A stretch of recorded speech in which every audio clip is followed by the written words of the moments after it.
Many thanks for choosing us. Now, residents of the Offinso community in the Ashanti region say they're living in fear following the disappearance of children in the town in recent times.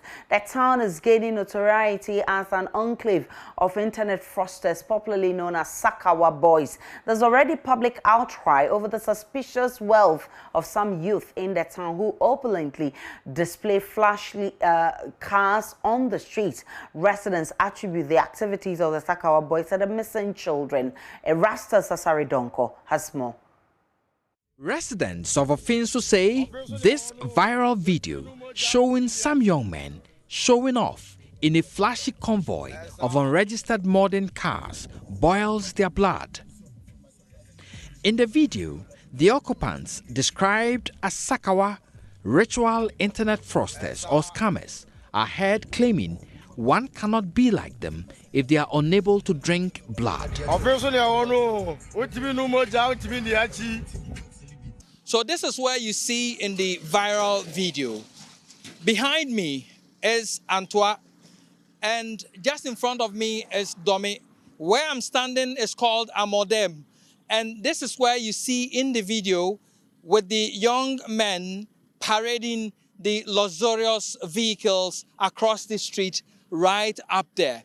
Now, this is what has become the talk of town, with people describing it as an act of scamming involving men supposed to be engaged in rituals for money. Some residents narrated personal accounts depicting young men seen carrying coffins half naked in the town's cemetery in the dead of the night. One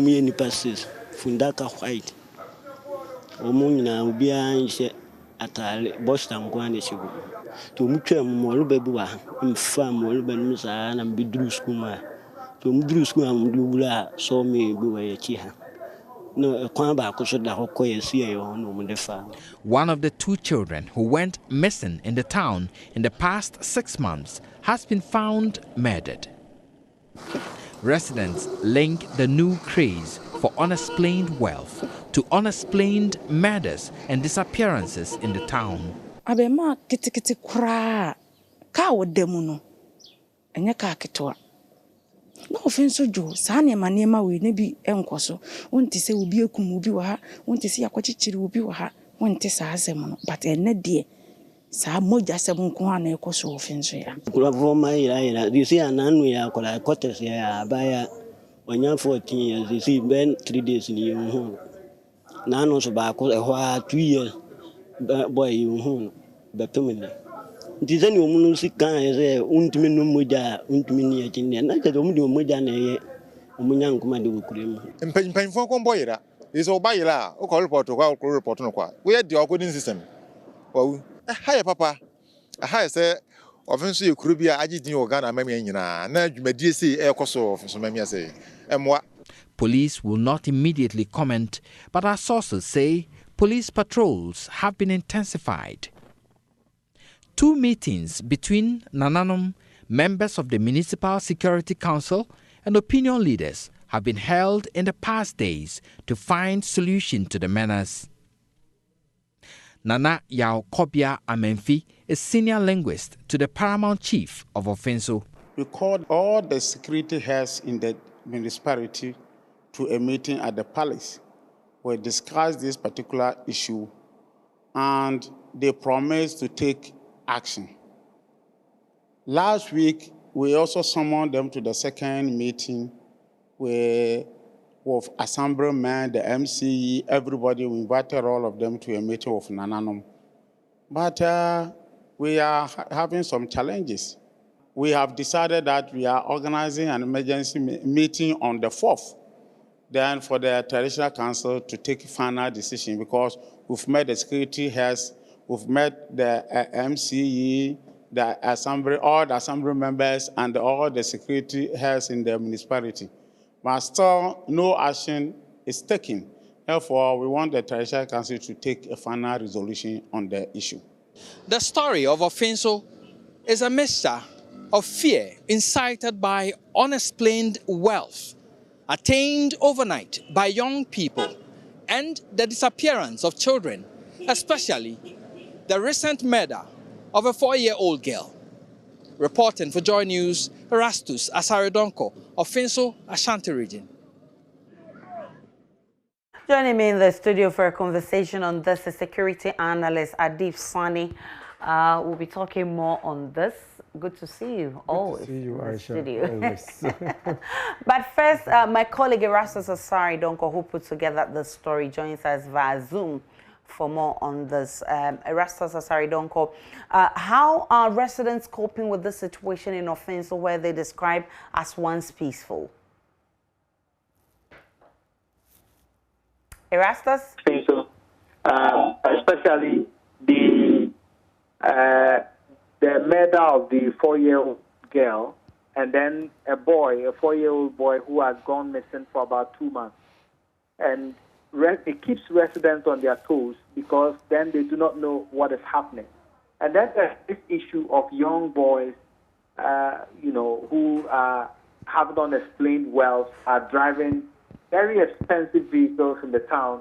People they know do not work, do not have any specific jobs in the town, are overnight getting rich and they're displaying their wealth, displaying flashy cars and drinking around and misbehaving in town. And so they draw that conclusion or the perception that this is what is happening. Perhaps these are the people who are taking our children. Perhaps they are behind these killings. And so the fear stems from the fear of the unknown. We are losing our children, we are losing people, and then we are finding people who are getting rich overnight. So they assign that as a link to that unexplained phenomenon. So that is what is happening in Offinso. In all, how many people are missing in the town, and which among them has been brought to closure? So officially with the police, we have 2 children who went missing about 6 months ago. One of them, a 4-year-old girl, Benedicta, was found with her throat slit and her body packaged and buried in a shallow grave just close to the nursing training at Offinso behind their walls. And then the other one is little Abdullah, 4 years, a boy who has gone missing for about 2 months now. He has still not been found. The mother cries every day looking for the boy. Police arrested one person in connection with it. He's still in custody. He claims he took the boy, he brought the boy back. And so those are the official ones. But the people speak of different accounts in separate parts of the town, which the police say it has not come to their attention. So what has police investigations gathered so far? I mean, and again, with these young people seen in the video talking about if you don't drink blood, you can't belong to our group or you can't be with us. What has the police been doing about this? Well, so far, aside the increased police patrols in the town, very little. They have also arrested or impounded some of these vehicles in the past, I'm told, but these vehicles have since been given to their owners. The explanation, I guess, police sources indicates that this is a very dicey area for them because they work with law. And so far, they do not know of any law which they can use, especially when you see somebody driving a luxurious vehicle. If you go in and arrest that person, based upon what offense are you arresting the person? And the video with the people in the video saying if you don't drink blood, you can't be with us, that also they cannot arrest? Well, so they are saying that this is an offense. So if you specifically what the source told me that, okay, so if you arrest the person, he's just saying that if you cannot drink blood, you can't be with us. What if he says, well, it's goat's blood I'm talking about. There is no law that you can charge the person with for drinking goat blood or otherwise. What if he says, I was joking? What do you say? So they think they're handicapped illegally in arresting these people. But then there are people who are also advocating that organizations like IOCO or National Security or the BNI could step in and investigate the background of people they suspect suspicious because they cannot assign sources to their wealth and be able to find out their background, where they make their money, trace the money, and be able to link them to whatever is bringing in the money. If it's internet, or that one in itself is crime. You indicated in your story that the chiefs and the music have been meeting over the issue. Any outcome? So there have not been any conclusive points on their meeting. I'm learning that there's another meeting coming up on the 4th between the Traditional Council and the various security heads. It's supposed to come up with a final resolution and some internal, if you call it bylaws, to be created to stem the tide concerning foreigners who are coming in. When I say foreigners, I'm referring to people from other areas outside of Offinso, and then the natives who are having unexplained wealth to be able to deal with it locally. And so we are waiting on the 4th to hear what will happen. But meanwhile, we've seen increased police patrols in the town. Police say they are also closing down certain joints that we have these people patronizing to be able to calm the fears of the people in the town. Erastus Asari Donko is our reporter in the Ashanti region. He's the one who put together this report. It's something that we are following, but thankfully Adib Sani, who is himself a young man, joins me in the studio for a discussion. How does this come across to you, that as we fight as a country, struggle to deal with daylight robbery, which has become very rampant in recent times, the quest to get rich quicker by young people is also intensifying? First it was Kaswa. We also heard of Abesim. Now it's Offinso in the Ashanti region. Well, Aisha, a lot of it has to do with the economic deficits in our society that is pushing a lot of young people into uncertainty, with a lot of them thinking that the only way out is to resort to the easiest way to making money. Unfortunately, a lot of people come out of the universities on an annual basis to join the already existing backlog. There are no jobs. The opportunities are very limited. The few ones that are there are reserved for the politicians, the protocol lists. So one of the reasons we've had to contend with this situation is those socio-economic deficits in our society. Secondly, we have a proliferation, so to speak, of a number of media houses that, of course, market these fetish priests and priestesses who convince viewers beyond reasonable doubt that if you come to me, you're going to go home with money. And when they go to meet these, occultists, they ask for human parts, okay? And sometimes you know what desperation can push someone into. And another reason is our inability to conduct thorough, extensive investigations to catch these criminals, to also serve as a disincentive to others who might want to do the same line. So our inability to invest in crime and investigation is part of the problem. And generally, we've been dealing it from the surface. I mean, superficially, I heard you say, some pubs have been closed. That is a superficial way of addressing this issue. Rather, I think that we have to handle it from the very fundamentals. And actually, it would interest you to note that this used to be a very talked about topic some time ago. Then we let our guards down. Then things have now spiraled out of control, and we're starting to talk about it again. I think that if we had stopped them in their track, we wouldn't have had to get to this stage. But now things are a bit more complicated than we can imagine, because initially it was all about internet, people losing their life savings. But now people are losing their lives, as well. So it has become a major national security issue that really needs urgent attention. As a security analyst, you do a lot of research in this area, what do you make of the police's response that they cannot arrest the people in the video, for instance? I mean, they don't know what crime they would charge them of if they arrest them. Well, I mean, I must say, the police response to this scourge has been quite abysmal.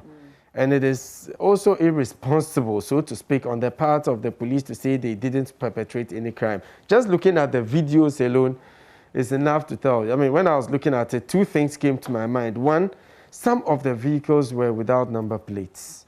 I don't know the last time the laws were changed such that you can drive vehicles without number plates. Secondly, I don't know the last time the laws was changed that says that it is legal to drive a car with parts of your body outside the car through the window.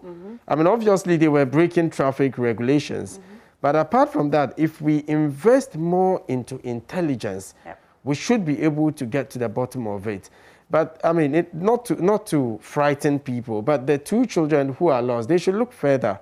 Perhaps more children have been killed outside that jurisdiction, because the research that I have conducted into the activities of these ritual murders is that mostly they perpetrate more of their crime outside that jurisdiction, so you don't have attention coming to them. Because if more children keep getting missing within that area, you know, it will become exactly. So we should look beyond Offinso, other neighboring areas, whether we've had cases of people getting missing.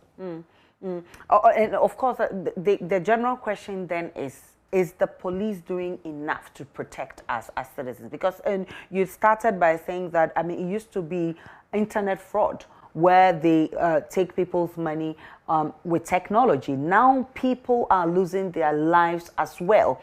Is the police doing enough to protect us? To a very large extent, the police is doing a lot, but it's not enough. And we are also not doing enough to protect ourselves, Aisha. I mean, a lot of us are so indifferent. We're so nonchalant to our personal security. We still have a lot of Ghanaians who leave their homes with the keys to the doors under the flower pot or in the flower pot. Now people leave it on the car ties. We don't perform security audits. When I mention security audit, people feel that, hey, that is the work of the security experts. But no, security audit is about you walking around your facility and asking yourself, if I'm a criminal and I want to access this facility, how would I do it? When we are renting an apartment, after you rent and you move in, do we change the locks? Because you know the keys must have gone round a lot of agents. You don't know who might have picked one or duplicated one. So I think that in as much as we concerned about the police doing their bit, it is shared responsibility. We also have a role to play. So far as ensuring that we are safe at the personal level, our families are safe, and of course, our communities are safe. And our habits on social media is also not helping, because these criminals, they are able, with a click of a button, know everything about us, our movements, what time we report to work, what time we close from work, our children, the schools they attend, what time we drop them at school, what time we pick them up, and all that. So with that trove of information, you make yourself very vulnerable. So I think that it's important a lot more Ghanaians are educated. And let me use this opportunity to appeal to multimedia to, I think, as part of your corporate social responsibility, get some of us who are very willing and capable to be part of that educational process, so we can get as many Ghanaians as possible becoming alert, becoming aware of their security environment. Definitely is one of the things we're doing right now. But of course, in the last few hours, the Ashanti Region Police have